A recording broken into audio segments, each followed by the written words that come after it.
আসসালামু আলাইকুম ওয়া রাহমাতুল্লাহি ওয়া বারাকাতুহু।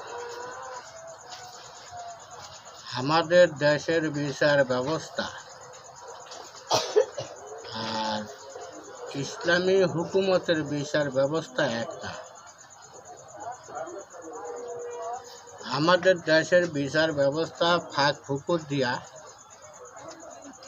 দোষী মানুষ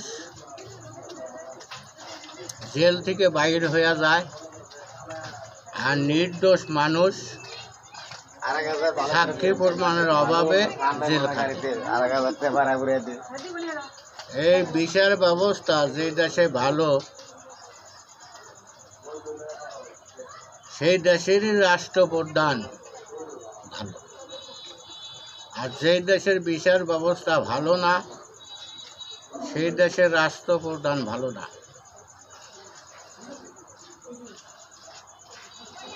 সরকারের শত্রু বিচার ব্যবস্থা ভালো থাকলে সরকারের শত্রু নিরাপদে থাকে, আর বিচার ব্যবস্থা ভালো না থাকলে সরকারের বন্ধুও নিরাপদে থাকতে পারে না। দুষ্কৃতিকারীদের কারণে সরকারের বন্ধু হইয়াও সে নির্যাতিত হয়। সংস্কারের প্রথম শর্ত হল বিচার ব্যবস্থা এবং নিরাপত্তা। মানে যেই লোকটা দোষী হলো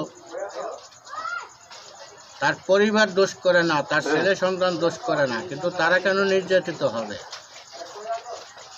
তাদেরকে নিরাপত্তা দিতে ব্যর্থ হলে পুরা সরকার ব্যবস্থাটাই ব্যর্থ। হ্যাঁ, যে সরকার বিচার ব্যবস্থা নিরাপত্তা দিতে পারে না সেই সরকারও ব্যর্থ। আশা করি আপনারা এই বিষয়টা বুঝবেন।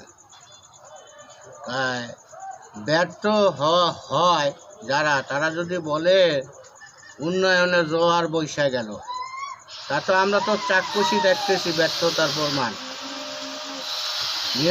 অপরাধ মানুষ জেল খাটতেছে, অপরাধীর দিব্যি বুক ফুলাইয়া ঘুরতেছে। মম জাস্টিস যাকে বলা হয়। আপনি ইচ্ছা করলেই একজনের বাড়ি ঘরের উপরে আক্রমণ করলেন, অথচ তার কোনো বিচারের ব্যবস্থা হলো না। মম জাস্টিস কোথায় কোথায় হয়েছে আপনারা সবাই জানেন। মম জাস্টিস হইল আর সে যদি সরকারের বন্ধু হইয়া ছাড়া হয়ে গেল, এটা তো ঠিক না। এদিকে মম জাস্টিস যারা করবে তারা নিজেদের ক্ষতি তো করে নাই, দেশেরও ক্ষতি করছে, সরকারও ক্ষতি করছে। আমি আশা করি সরকার বাহাদুর কঠোর সিদ্ধান্ত নিন। এই মম জাস্টিস হিসেবে রাষ্ট্র চালানো যায় না। একজনও আপনার এই মম জাস্টিসের ভিতরে পড়তে পারেন, এটাও ভাইবা নেন। আপনারা সবাই ভালো থাকবেন। আমার জন্য দোয়া করবেন, আমিও আপনাদের জন্য দোয়া করি।